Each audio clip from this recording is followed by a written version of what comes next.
इसके लिए मैं सच में बहुत ज़्यादा एक्साइटेड हूँ, क्योंकि आने वाले एपिसोड्स में जो कुछ भी होने वाला है, वो दर्शकों को अपनी सीट से हिलने नहीं देगा। केस को जीतने के लिए गौतम अब एक बड़ा कदम उठाने जा रहा है। वह सीधे जाएगा अजय के पास और उससे हाथ मिलाने की कोशिश करेगा। लेकिन दोस्तों, यहाँ कहानी इतनी सीधी नहीं है, क्योंकि अजय भी कोई साधारण इंसान नहीं है। वह भी अपनी एक नई और चौंकाने वाली चाल चलने वाला है। यही वजह है कि सास भी कभी बहू थी का आने वाला ट्विस्ट बेहद जबरदस्त, इमोशनल और पूरी तरह से एंटरटेनमेंट से भरा हुआ होने वाला है। कहानी में आप साफ देख पा रहे हैं कि तुलसी और मेहर का बड़ा बेटा गौतम आखिरकार वापस लौट आया है। लेकिन वह सिर्फ अपने परिवार के लिए नहीं लौटा, बल्कि अपने साथ दिल में भरी हुई नफरत, गुस्सा और बदले की भावना भी लेकर आया है। दरअसल गौतम को हमेशा से यही लगता रहा है कि उसे उसका हक नहीं मिला। बाकी सभी बच्चों को प्यार, पहचान और उनका हिस्सा मिल गया, लेकिन वह पीछे छूट गया। यही कसक उसके दिल में सालों से पल रही थी। हालांकि सच्चाई ये है कि तुलसी ने कभी भी अपने बच्चों में भेदभाव नहीं किया। उसने सभी को बराबर प्यार दिया, अच्छे संस्कार दिए और एक मजबूत परवरिश दी। तुलसी ने हर बच्चे को एक काबिल इंसान बनाया। लेकिन इसके बावजूद इतने सालों में गौतम ने कभी अपनी माँ से संपर्क करने की कोशिश तक नहीं की।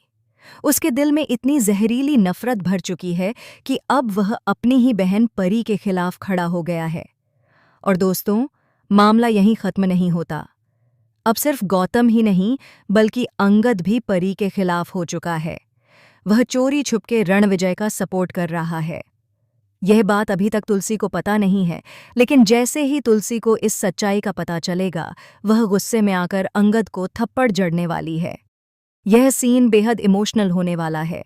दूसरी तरफ कोर्टरूम का माहौल पूरी तरह से गरमाया हुआ है। परी पर एक के बाद एक ऐसे इल्जाम लगाए जा रहे हैं जिनसे उसका पूरा कैरेक्टर कटघरे में खड़ा कर दिया गया है।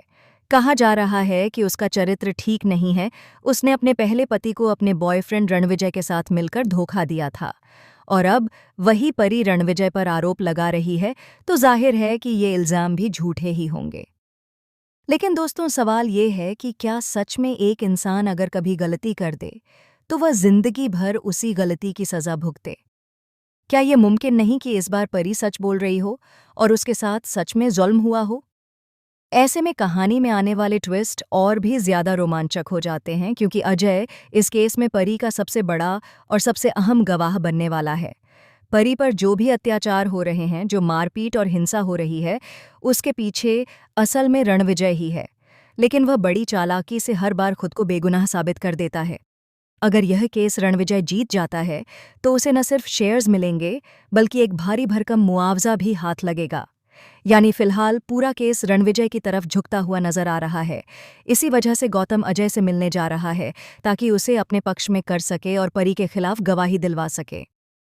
लेकिन दोस्तों, यहाँ तुलसी का किरदार बहुत अहम हो जाता है। तुलसी के अजय पर बहुत बड़े एहसान हैं, और अजय भी अंदर ही अंदर ये समझने लगा है कि शायद इस बार परी झूठ नहीं बोल रही। अब सबसे बड़ा सवाल यही है कि कोर्टरूम में अजय किसका साथ देगा, सच का साथ और परी का सपोर्ट, या लालच और रणविजय की चाल? क्योंकि तुलसी अपने अच्छे कर्मों और संस्कारों की वजह से हमेशा अपने बच्चों के लिए कुछ न कुछ अच्छा कर ही जाती है। तो दोस्तों, आप कितने एक्साइटेड हैं इस आने वाले धमाकेदार और इंटरेस्टिंग ट्विस्ट को देखने के लिए? हमें कमेंट में ज़रूर बताइए। क्या आप चाहते हैं कि यह केस जल्द से जल्द परी जीत जाए? और अजय किसके पक्ष में गवाही देगा, परी के या रणविजय के?